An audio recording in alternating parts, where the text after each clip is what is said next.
मध्यवर्ती नगर शहरातील चितळे रोड, जिल्हा वाचनालय ते पटवर्धन चौक ते नालेगाव अमरधाम गेटपर्यंत भुयारी गटार आणि रस्ता काँक्रिटीकरणाचं काम मार्गी लागलंय।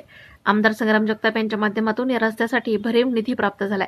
गणेशोत्सवाच्या उत्साही वातावरणात या कामाचं भूमिपूजन आमदार संग्राम जगताप यांच्या हस्ते झालं। यावेळी माजी सभापती किशोर डागवाले, नरेंद्र कुलकर्णी, माजी उपमहापौर दीपक सूळ, दत्तात्रय मुदगल, सोनाली चितळे, प्राध्यापक माणिकराव विधाते, अरविंद शिंदे, बाबासाहेब मुदगल, अजय चितळे, विक्की वाघ, सागर गोरे, रोहन डागवाले, सुनील सूर्यवंशी, सचिन भिंगारकर, आशा डागवाले, बाळासाहेब भुजबळ आदी उपस्थित होते।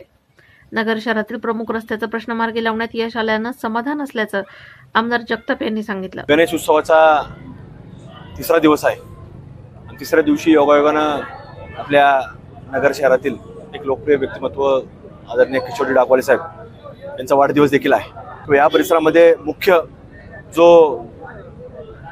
जिल्हा वाचनालय ते अगदी पटवर्धन चौकमार्गे अमरधामपर्यंत भूमिगत गटर आणि त्याचबरोबरीने कॉन्क्रीटीकरणाच्या कामाचा शुभारंभ झालेला आहे आणि हे काम आज प्राथमिक स्वरूपामध्ये याचा भूमिपूजन समारंभ पार पडलेला आहे आणि गणेश उत्सवाचा कालखंड संपन्न झाल्यानंतर या कामाला प्रत्यक्ष सुरुवात देखील होणार आहे।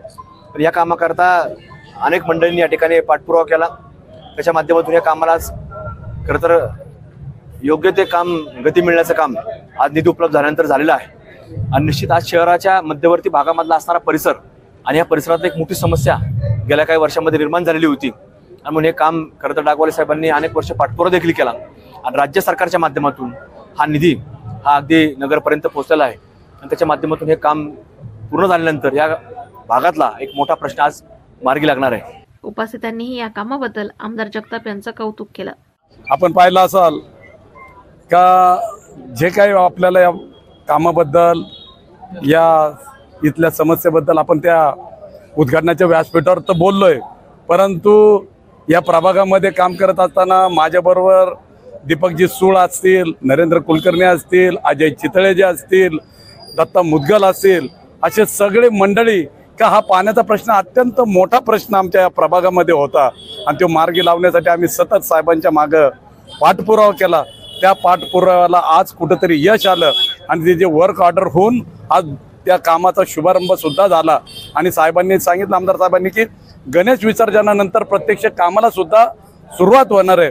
म्हणून मी वार्ड क्रमांक 12 असू द्या, 13 असू द्या, या सर्व या भागातील माझे माता भगिनी, आमचे सर्व प्रयत्न करणारे सर्व कार्यकर्ते यांच्या माध्यमातून आमदार साहेबांना मनपूर्वक धन्यवाद देतो आणि त्यांचे आभार सुद्धा मानतो। महानगर न्यूज डेस्क, महानगर न्यूज ब्युरो, अहमदनगर। कॉंग्रॅच्युलेशन्स वहिनी, बाळ झाल्याबद्दल। पण मी ऐकलंय डिलिव्हरी फार क्रिटिकल होती, आता ठीक आहे ना सगळं? अगं होता थोडा प्रॉब्लेम, पण स्त्रियांच्या आरोग्याची संपूर्ण काळजी घेणारं मातृसेवा होतं ना साथीला, सगळं सुरळीत झालं। किशोर वयापासून ते रजोनिवृत्तीपर्यंत स्त्रीच्या आरोग्याची संपूर्ण काळजी घेणारं अहमदनगर मधील पहिलं स्त्री रुग्णालय, Matruseva women's hospital, obstetric ICU, किशोरवयीन आणि विवाहपूर्व समुपदेशन, गरोदर माता तपासणी आणि प्रसूती, पहिल्या सिझेरियन नंतर नॉर्मल डिलिव्हरीची सोय। मातृसेवा विमेन्स हॉस्पिटल, सक्कर चौक, नवीन टिळक रोड, अहमदनगर। फोन 9850 20 0017।